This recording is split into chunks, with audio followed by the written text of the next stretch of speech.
Trizac. Il n'a peur de rien, sauf peut-être des qu'on orange. Maxime Delan est avec nous. Monsieur Delan, bonjour. Coucou, Benoît. Bon, accusé d'un carnage dans Rosemont, devine quoi, toi? Il devrait être déclaré non criminellement responsable. Dans toute ma carrière, Benoît, c'est probablement l'un des pires crimes que j'ai eu à couvrir. C'était une véritable boucherie. Ouais. 17 mars 2023, Arthur Galarneau, qui a seulement 19 ans à l'époque, vit avec ses parents dans un duplex de la rue Bélanger à Montréal. C'est un jeune qui a déjà eu des problèmes de santé mentale, mais ses parents l'ont déjà dit à des proches. Il n'est pas violent, ils n'ont pas peur de lui. Mais sans trop qu'on sache pourquoi, le 17 mars 2023, il monte à l'étage et poignarde sauvagement à mort son père, sa mère et sa grand-mère. Des policiers à qui j'avais parlé à l'époque m'avaient dit que c'était de loin la pire scène de crime qu'ils avaient jamais vue de leur vie. Donc, le jeune Galarneau est accusé du triple meurtre. Son procès devait s'ouvrir le mois prochain au Palais de justice de Montréal. Mais coup de théâtre! On a appris hier que la Couronne et la Défense se sont entendus pour qu'Arthur Galarneau soit déclaré non criminellement responsable des gestes qu'il a commis parce qu'il n'était pas en mesure de distinguer le bien du mal au moment des faits. Évidemment, on s'appuie sur des rapports de psychiatres au moment des faits. Mais c'est ça qui est fou. Mais c'est... C'est ça, tu tues pas à coups de couteau ta famille si ça va bien dans ta vie puis dans ta tête. À la base, les gens qui commettent des meurtres, qui sont capables d'enlever la vie à quelqu'un de façon très violente, ça va pas bien dans la boîte à poux.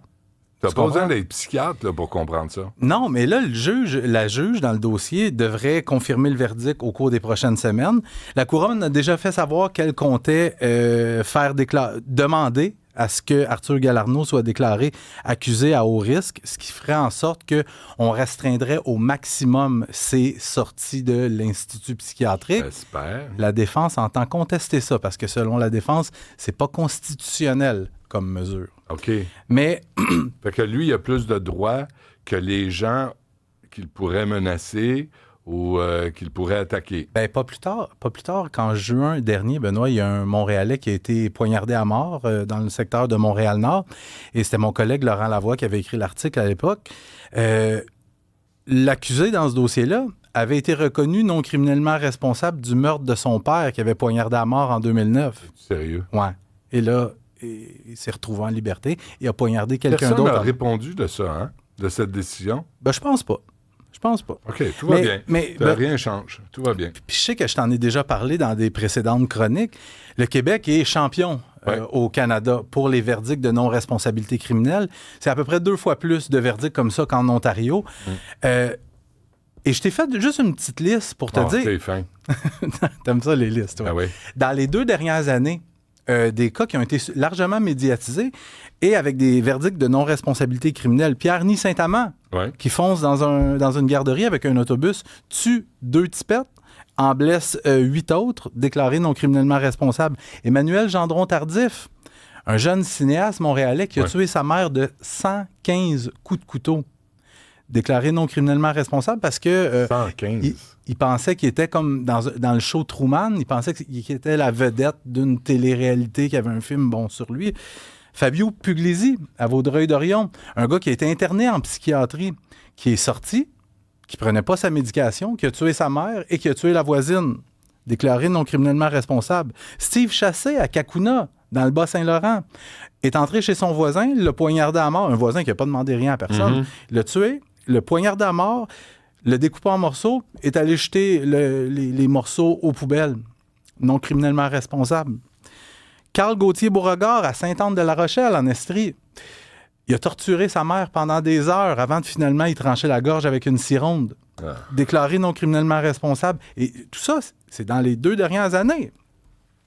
Récemment, le père d'origine juive qui a été tabassé dans un parc devant ses enfants, le suspect déclaré non criminellement responsable. La mère de famille cet été qui a enlevé sa petite fille de 3 ans, qui l'a droppée dans un fossé sur le bord de la 417, qui est la petite fille demeurée là pendant 4 jours. La mère arrêtée, déclarée non criminellement responsable. Je comprends là qu'il y a des gens qui ne font pas la différence entre le bien et le mal.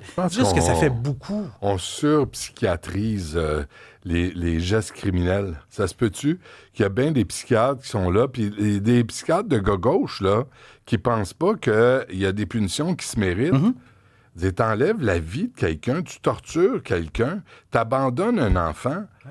Qu'est-ce qui va arriver? Là, criminellement non responsable, là, ça veut dire que la peine va être plus légère, puis ils vont pouvoir ressortir. Mais quand tu dis qu'il n'y a pas de conséquences, les gens ne croient plus en la justice. Il ne faut pas penser, les gens qui nous écoutent, il ne faut pas que vous pensiez que quand tu es déclaré non criminellement responsable, demain matin, tu vas te retrouver dans la rue. C'est pas comme ça. Non, mais la semaine d'après. Non, pas nécessairement, parce que je parlais au collègue Michael Nguyen récemment, puis je t'en avais parlé à ce micro-ci. Tu sais, il y a un gars, il y a quand même, je pense, une vingtaine d'années, il a lancé une brique dans une fenêtre et était déclaré non criminellement responsable. Il est encore interné aujourd'hui. Fait que c'est relatif, sauf que... Mais c'est pas une peine de prison. Non, puis pour les familles des victimes, ces familles-là n'ont pas l'impression que justice a été rendue. Ben non.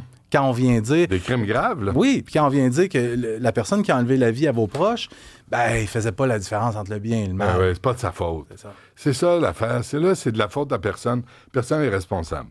Hey, bienvenue au Québec. Le boxeur amateur... Oui, qui a tué un père de famille à Laurence Julep qui plaide coupable. Quel jeune homme courageux. Oui, hein?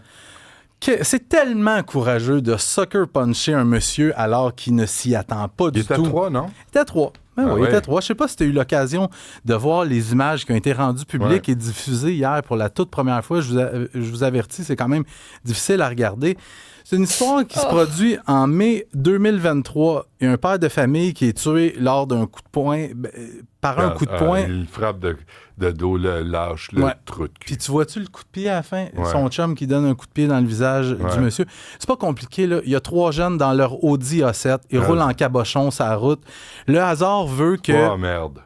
Le hasard veut que les 3 jeunes s'arrêtent à Laurence Julep et la victime dans ce dossier-là, lui, est arrêté au McDo, juste de l'autre côté de la rue. Tu sais, ils gambadent jusqu'à la voiture. Ils sont fiers de leur coup, puis ils décollent comme un imbécile. Là. Le monsieur qui s'est fait couper la voix, regarde, c'est peut-être pas la réaction à avoir, mais il veut aller confronter les jeunes pour leur dire « Hey, mes cabochons, qu'est-ce que vous faites là? Conduisez pas en débile de même. » Et il va même jusqu'à pousser un des gars. Et là, tu as le boxeur amateur qui, en passant, avait quand même une bonne fiche en boxe, là, 9 victoires, 1 défaite, je pense. Il utilise ça, lui. Mais il est derrière le monsieur. Puis tu le vois, il se serre les poings et il avance, puis pif! Il t'y en ramène un. Monsieur tombe raidement à terre. Le boxeur amateur, la victime s'appelle Andrei Petouov. C'est un père de famille de 50 ans. Il est tombé raide mort. Il ne s'est jamais réveillé. Le boxeur amateur, il s'appelle Ismaël Karaoui. S'est dépêché, lui, à s'enfuir en Europe après les événements. Il est quand même revenu au Québec quelques mois plus tard où il a été arrêté. Il a plaidé coupable hier à un chef d'accusation d'homicide involontaire. Le juge va rendre sa sentence en décembre prochain. Mais ces 2 chums qu'on voit sur les images, eux aussi font face à la justice. Il y en a un, son ami Yasser Sali, a déjà écopé 2 ans de prison pour avoir aidé Karaoui dans sa cavale. Et le procès du conducteur de la Audi au moment des faits, Nedjim Eddin Kirat, lui, son procès pour homicide involontaire est prévu pour avril prochain. Mais là, ils sont en liberté. Lui est en liberté en attendant son procès. Si tu veux, je peux vérifier puis te revenir avec l'information, mais j'aurais tendance à penser qu'il est détenu. Ouais, on voit la victime ici. Là. Vraiment, 3... J'espère que les familles leur ont parlé d'en face. J'espère que, tu sais, ils n'ont pas été glorifiés. Mais ça risque d'être aux représentations sur sentence où les proches vont s'adresser. Bien, souvent, ils font... Non, pas les proches de la victime. Leur famille. Ces 3 crapules-là, ces 3 ordures-là qui gambadent après avoir assommé un homme, l'avoir tué, j'espère que leur famille sont pas fiers d'eux. J'aurais tendance à penser que non. J'espère bien. C'est peut-être une erreur de parcours, Benoît. Une erreur de parcours. Ils sont 3, puis ils roulent en imbécile. Puis bravo pour la police qui n'est jamais là quand c'est le temps. Une mère de famille qui a incendié son propre duplex. Va aller réfléchir en prison, tu sais, dans la catégorie pas fort. Combien de temps? 30 mois. Mais attends un peu. Ouais, mais les détails sont quand même... Attends, 30 mois? De pénitencier, oui. De pénitencier parce qu'elle a mis son duplex en feu. Mais l'autre a 2 ans. Puis il faisait partie des 3 qui ont permis de tuer cet homme-là. Il a aidé la cavale de l'autre. On s'entend-tu que c'est plus important la vie humaine qu'un duplex? Oui, mais c'est ça, mais il y a la vie humaine là-dedans aussi. C'est Tu vas quoi? voir. Mais cette femme-là se retrouve en haut du palmarès dans la catégorie pas fort, pas fort. Merveille Bokoko Epeko. Elle est propriétaire d'un duplex à Québec. Propriétaire, et pas dans un très bon état. Fait que elle se dit, mais j'ai une idée de génie, m'a te faire flamber ça. Fait que qu'est-ce qu'elle fait? Elle va acheter un bidon d'essence, puis elle verse ça dans le sous-sol. Mais Madame Epeko, c'est que tes 2 enfants dorment en haut. C'est une femme Non. qui élève ses 2 enfants seule. Puis dans le duplex, il y a un autre locataire dans l'autre logement aussi. Ben non. Fait que flouche. Elle verse ça dans le sous-sol. Puis un moment donné, elle allume ça, toi. Ouf! Ben, Madame Epeko a subi quand même de très graves brûlures. Ah, elle a ouais. été hospitalisée pendant 3 mois. Par miracle, ses enfants n'ont pas été blessés. Mais la locataire de l'autre logement, elle était enceinte de 8 semaines. Puis elle dit qu'elle a été vraiment traumatisée par cet événement-là. Et dans la semaine qui a suivi l'incendie, elle a perdu son bébé. Elle a fait une fausse couche. Alors, on ne pourra jamais prouver si c'est le traumatisme lié à ça.